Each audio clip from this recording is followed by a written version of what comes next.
Hello दोस्तों, स्वागत है आपका अपने यूट्यूब चैनल गोयल मैट्रिक्स पर। चैनल पर पहली बार आए हैं, सब्सक्राइब कर लीजिएगा। साथ ही बेल आइकन को प्रेस जरूर करिएगा, जिससे नोटिफिकेशन आपके पास समय से पहुंच जाए। तो आज की जो वीडियो है इसमें आपके मल्टीवेरिएट कैलकुलस के 16 से लेके 30 तक के क्वेश्चंस रहने वाले हैं। 1 से लेके 15 तक के क्वेश्चंस मैंने इससे पहले वाली वीडियो में करा दिए हैं, आप देख लीजिएगा। अलग से प्लेलिस्ट मैंने बना दी है। जो ही आपके नोट्स में क्वेश्चंस थे उनके जो सॉल्यूशन है वो मैंने वीडियो में कराए थे और उनकी अलग से प्लेलिस्ट बनी हुई है। एंड नोट्स के लिए आप डिस्क्रिप्शन बॉक्स को चेक कर लीजिएगा। तो आइए चलिए फिर स्टार्ट कर देते हैं। और एक क्वेश्चन का आंसर आपको देना होगा कमेंट बॉक्स में, और आपको ये भी बताना है कि टोटल 15 में से कितने क्वेश्चंस आपके सही हुए हैं। तो चलिए फिर स्टार्ट कर देते हैं। क्वेश्चन नंबर 16 आपके सामने है। क्वेश्चन नंबर 16 है, triple integrals are use to compute. जो ट्रिपल इंटीग्रल होता है वो किसके लिए यूज किया जाता है? एरिया, या फिर आर्क लेंथ, या फिर वॉल्यूम और मास इन 3D, या फिर कर्व रोटेशन।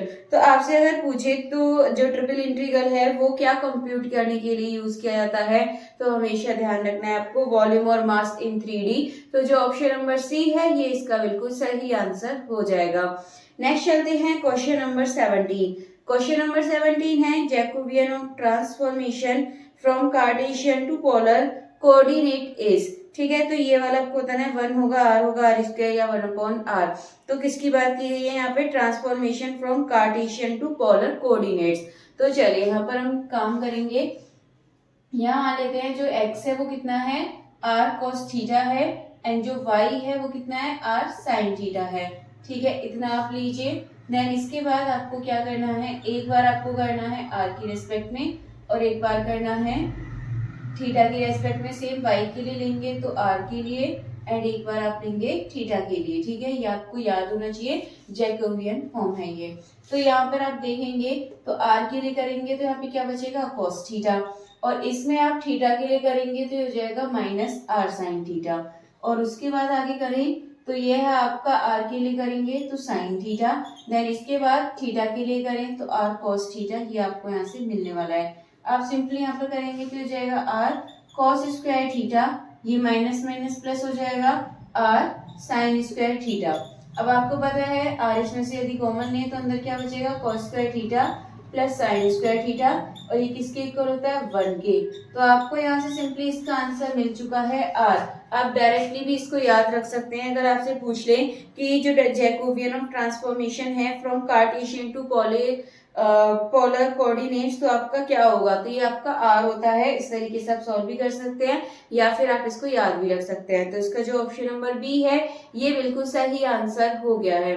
देन इसके बाद है क्वेश्चन नंबर 18। क्वेश्चन नंबर 18 है, spherical coordinate volume element is. Spherical coordinate में वॉल्यूम एलिमेंट कौन सा है?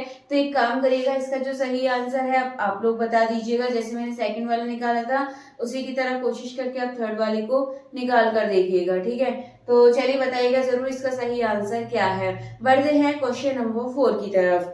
क्वेश्चन नंबर 4 यानी कि क्वेश्चन नंबर 19, ये आपका जो सरफेस इंटीग्रल आपको यहाँ पर दे रखा है fn/ds रिप्रेजेंट, क्या रिप्रेजेंट करता है? फ्लक्स, रोटेशन, वॉल्यूम या टेंजेंट वेक्टर। देखिए जब ये डॉट में दे रखा होता है fn/ds डॉट में दे रखा होता है तो आपको याद रखना है यहाँ पर ये फ्लक्स शो हो रहा है यहाँ पर। तो जो ऑप्शन नंबर ए है फ्लक्स, ये इसका बिल्कुल सही आंसर हो जाएगा। चलते हैं नेक्स्ट क्वेश्चन की तरफ। Question number 20। क्वेश्चन नंबर 20 है, which of the following is a solenoidal vector field. देखिए सोलेनोइडल का पूछ लिया था और इरोटेशनल का पूछ लेते हैं, दोनों आपको याद रखने हैं। तो ये अगर सोलेनोइडल के लिए पूछे तो ये आपका डॉट में इक्वल 0 होता है। ठीक है, और अगर यहाँ पर आपका रोटेशन इरोटेशनल के लिए पूछे तो यहाँ पर ये आपका क्रॉस वाला 0 होता है। तो ध्यान रखना है, सोलेनोइडल तो ये हो गया। तो आंसर इसका कौन सा हो जाएगा? ऑप्शन नंबर ए बिल्कुल सही आंसर हो जाएगा। अब है आपका क्वेश्चन नंबर 21। क्वेश्चन नंबर 21 है, gradient always points in the direction of. तो मैक्सिमम रेट ऑफ चेंज, या फिर मिनिमम वैल्यू, या फिर कांस्टेंट वैल्यू, या फिर ऑर्थोगोनल वेक्टर। तो आपको ध्यान रखना है, यदि आपसे पूछे gradient always point in the direction of, किसकी डायरेक्शन में होता है ये, maximum rate of change. Option number 1 इसका बिल्कुल सही आंसर हो जाएगा। तो डायरेक्टली आप इसको याद रख लीजिएगा। देन इसके बाद है आपका क्वेश्चन नंबर 22। ये है आपका line integral of a vector field around a closed curve is zero when. तो यहाँ पर ऑप्शन है आपके, फील्ड इज कंजर्वेटिव, या फिर फील्ड इज सोलेनोइडल, या फिर डाइवर्जेंस इज जीरो, या फिर सरफेस इज फ्लैट। तो आपको इसके लिए याद रखना है ये होगा फील्ड इज कंजर्वेटिव। तो जो ऑप्शन नंबर ए है ये बिल्कुल सही आंसर हो जाएगा। नेक्स्ट है क्वेश्चन नंबर 23। क्वेश्चन नंबर 23 है which of the following satisfies Green's theorem, यानी कि इनमें से कौन सा ग्रीन्स थ्योरम को सेटिस्फाई करता है। ऑप्शन है यहाँ ओपन कर्व, इरेगुलर रीजन, या फिर piece wise smooth simple close curve, या एनी पर। तो आपको ध्यान रखना है जो ऑप्शन नंबर सी है piece wise smooth simple close curve, ये इसका बिल्कुल सही आंसर हो जाएगा। Next question number 24। Question number 24 है directional derivative of F in directional U is कौन सा होगा, ये आपका डॉट में होता है, ये आपको याद रखना है। तो जो ऑप्शन नंबर ए है ये बिल्कुल यहाँ पर सही आंसर हो जाएगा। Next question number 25। Question number 25 है आपको यहाँ पर दे रखा है F X Y equal to X square plus Y square then local minimum occur. देखिए पार्शियल वाले आ जाते हैं तो इनको एक बार आप ठीक से सीख लीजिएगा। सिंपल वाले आपको आते हैं मैक्सिमम मिनिमम निकालने, लेकिन यदि पार्शियल में आ जाए तो उसके लिए यहाँ पर क्या करते हैं, तो चलिए देखिएगा एक बार। तो यहाँ पर ये दे रखा है आपको F X Y equals to X square plus Y square, ठीक है, ये एफ एक्स वाई दे रखा है।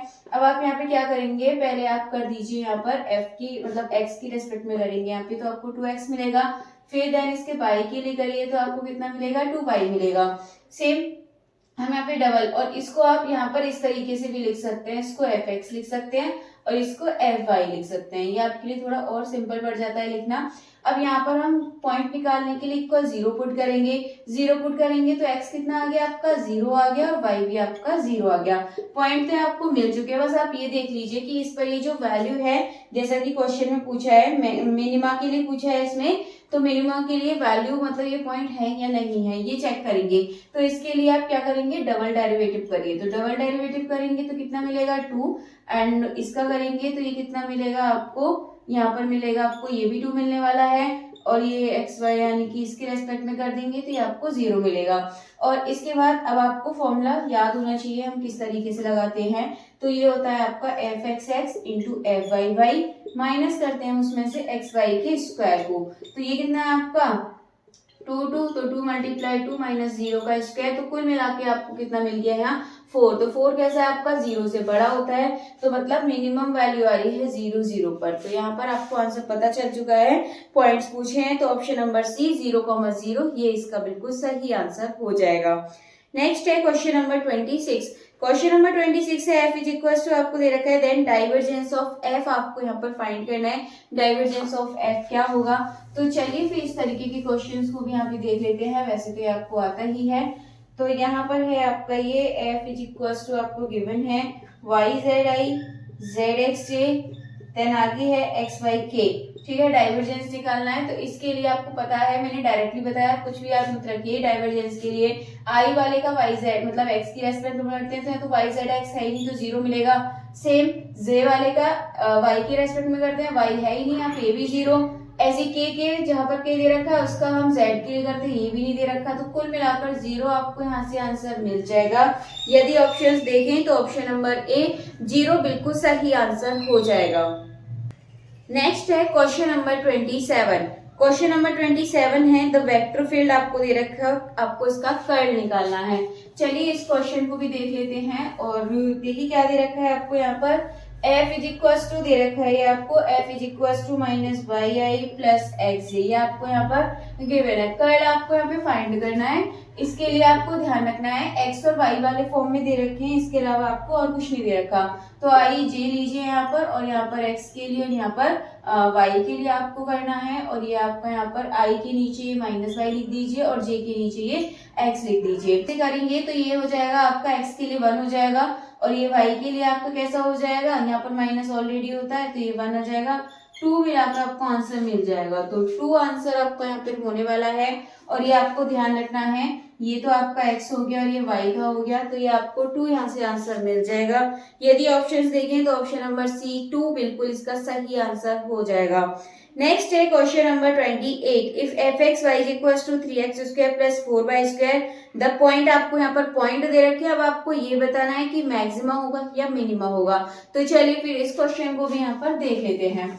तो यहाँ पर सेम यहाँ पर प्रोसेस करेंगे जैसे पहले वाले क्वेश्चन में करी थी। तो ये है आपका F X Y is equal to 3x square plus 4y square, ये आपको यहाँ पर दे रखा है और पॉइंट्स आपको दे रखे हैं 0,0।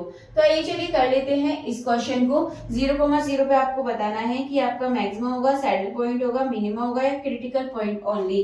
तो यहाँ पर सबसे पहले एफ एक्स निकालिए, कितना मिलेगा आपको 6x, एंड इसके बाद 0 पुट करिए तो x इज इक्वल टू 0, देखिए इसी से मिल रहा है। एफ वाई देखेंगे आप तो ये कितना हो जाएगा 4 2 8 आपको यहाँ से मिल जाएगा ये, तो यानी कि 0 रखेंगे तो y आपको यहाँ से 0 मिल गया। अब आप इसका डबल कर दीजिए, x x निकालेंगे 6 मिलेगा, f x y y निकालेंगे तो ये आपको 8 मिलेगा, देन f x y निकालेंगे तो ये आपको यहाँ से 0 मिलेगा। अब आप यहाँ पर फॉर्मूला पुट कीजिए, F X X into F F Y minus F X Y का स्क्वायर होता है, इक्वल में जब आप रखेंगे एफ एक्स एक्स मतलब ये 6 मल्टीप्लाई 8 माइनस 0 का स्क्वायर, तो ये कितना मिला आपको 48। तो 48 का मतलब क्या होगा, ये आपका 0 से बड़ा है यानी कि मिनिमम वैल्यू है इन पॉइंट्स पर, तो आपको यहाँ पर पता चल गया। तो ऑप्शन देखें तो ऑप्शन नंबर सी इसका सही हो जाएगा, मिनिमम। चलिए ये क्वेश्चन आपका हो चुका है। नेक्स्ट है क्वेश्चन नंबर 29।